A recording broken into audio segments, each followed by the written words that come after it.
I have a few minutes, and I think it's about time I wrote about my big brother, Gus.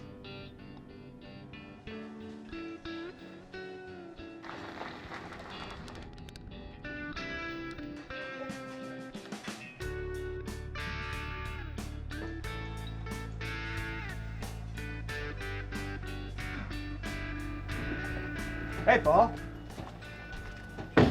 $10 regular, and make it quick, will you? We don't serve your kind here. Only hippies, transients, motorcycle gangs, if they ride Harley-Davidsons, that is, and other general public nuisances.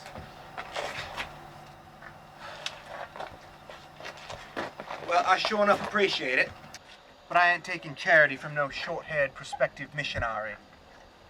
Even if that missionary got his call today? You got it. Well, where are you going? I don't know yet. That's why I'm here. Well, what are you waiting for? Open it. Are you ready, Gus? Just open the thing. My mission papers had been submitted the month before. I thought Gus was going to have a nervous breakdown as we waited out the month to see where I'd be going. I couldn't understand why he cared so much. I'm staying in the States. Topeka, Kansas. Well, at least you're not going to one of those communist countries. You won't be thrown in jail or come back with some strange disease. That's neat, little brother. That's real neat.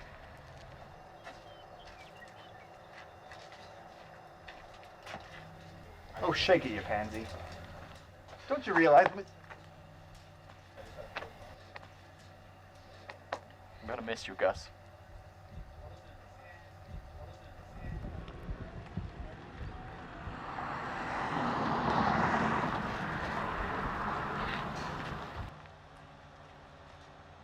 And what can I get you ladies today? Should be there. Of course, best thing about Harley's, room for two. Invite me over.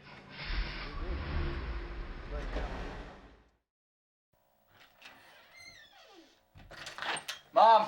Dad! My call came. It did? Well, let's open it. I already did. I opened it with Gus. I think he's more excited than I am. What are you reaching at? Now, where are you going? Topeka, Kansas. All right, that's You and I spent all our money on the railroad tracks. With pennies, wanna race those trains, wanna race the sun. Cause you and I together and we've already won that. Cause your eyes, they sing to me. And wherever we may roam, your eyes will sing to me. And I never wanna go back home. Whoa, whoa, whoa. Cause I never wanna go back, never wanna go back home. Cause when we're alone, I didn't know how much Gus supported me until he walked in with 2 new suitcases one day. His entire paycheck normally went towards keeping the station open and saving for his Harley-Davidson. So I knew he'd sacrificed a lot to make it possible.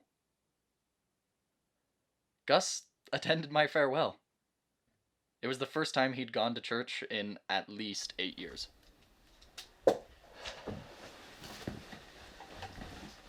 A couple of days before I left home to enter the MTC, I decided to walk from our house to Gus's station, just to visit him at work one last time.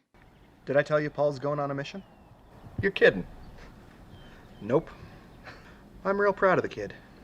He's a bootlicker. You don't believe in all that stuff about Joseph Smith, do you? Well, Rod, old buddy, let me tell you. I don't know everything, neither do you. It could be true. All I know is it makes a difference in Paul. He loves it. He idolizes you, Gus. He'd do anything you told him to, even if he thought it was wrong. Nah, he wouldn't. He's never been anything like me. If more Mormons were like him, I could probably stand to be around him. Let me tell you, there is nothing worse than a self-righteous Mormon. He's never judged me. And he's never given my parents nearly the heartache I have. Besides, if he ever did anything wrong, if he ever let me down, so help me, I'd punch him out. Now I knew why he had always supported me. He needed me to be strong, or he had been weak. I vowed that very day I would be strong for him. I've been on my mission for over a year now. Every P-Day I've written 2 letters home. One to Mom and Dad, and one to Gus. I've received a letter every week from Mom and Dad. But Gus has never written. Not one letter. Mom tells me what he's doing, but I want to hear from him.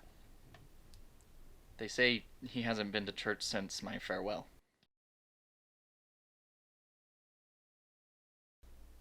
I can't believe Mom's letter today. She said she caught Gus crying as he read my last one. She said she's not sure, but she thinks Gus is actually reading the Book of Mormon. In secret, of course. I hope so. I think it would help him so much. She also said she hasn't found any cigarettes in his pockets when she washes his clothes. If he could just stop smoking. He still doesn't know we know.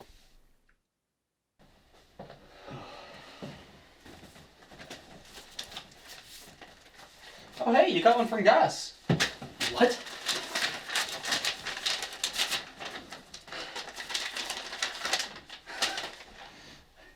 Hey, Paul. I'm sorry I haven't written to you until now. I just didn't feel like I should, you know? Because I was smoking and stuff. Don't tell Mom and Dad. They don't know, and I don't want them to. I've been talking to Bishop. He's a great guy. He's really helped me to clean up my life. Anyways, so now you know my big secret. I started going to church a while back, and I was surprised when the ward welcomed me. I've read the Book of Mormon, and get this, I know it's true. I've been trying to talk to Rod about it, and I've sent the missionaries his way. So we'll see what happens. Coming back to church has changed my life, and I want to help Rod change his. I really don't know how I've been living without the gospel all this time. I hope things are well for you. Oh, I almost forgot. I'm being ordained an elder on Sunday. You know, it's always been Dad's dream to do that, so I'm finally gonna do it. I'll write you again soon.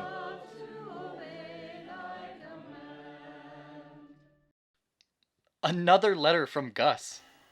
He says even though he's 25 years old, he thinks about serving a mission once in a while. He said he would probably go anywhere in the world but Japan. Because, though he loves the people and culture, he is still not sold on Japanese motorcycles. Gus is going to Japan. He enters the MTC December 3rd. I don't get home until December 20th. That means I won't have seen him for 4 years. I have been so lucky to have had people like my parents and my bishop to help me get where I am today. But the real hero of the story, the one who's been an inspiration and a guide to me along this journey, is my little brother Paul. His dedication to his service and God is what helped bring me back. And I am so excited to join him out in the mission field. I hope I can be half the missionary he is. It all started when he first received his mission papers. It was so important to him, and it touched me in a way. Of all the miracles that I've seen him perform, the greatest was that he never gave up on me. He loved me as the Savior would, and for that, I will be forever grateful. I'm going home. The flight is bumpy, but I hope you can read what I write today. It's important. There may be times in your life when someone you love will fall away from the truth. Please don't resent them. Don't judge them. Be patient and be a good example and pray for them with all the faith of your heart.